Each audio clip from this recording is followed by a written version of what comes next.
అందరికీ praise the lord. అందరూ బాగున్నారు కదా.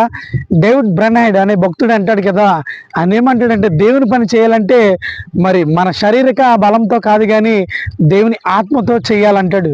ఈరోజు చాలామంది తమకున్న మందిని బట్టి, తమకున్న బలాన్ని బట్టి, తమకున్నటువంటి ఫ్రెండ్ సర్కిల్ని బట్టి దేవుని పని చేయాలి, ఎక్కడైనా చేయొచ్చు, ఎలాగైనా చేయొచ్చు అని అనుకుంటూ ఉంటారు.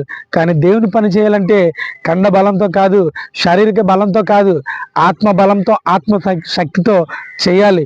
ఇలాంటి కొండల ప్రాంతాలు, మెట్టలు, లోయలు ఎక్కడికి వెళ్ళినా ఓ భక్తుడు ప్రియమైన వాడా నా ఆత్మ జీవించున్నట్లు నీవన్నిటిలో బ్రతికి సుఖముగా ఉండు పుత్రుడా, ప్రయాణములో ఎత్తులుండును పల్లాములో ఉండును, ప్రయాణములో ఎత్తులుండును పల్లాములో ఉండును అని భక్తుడు చక్కటి పాట పాడాడు.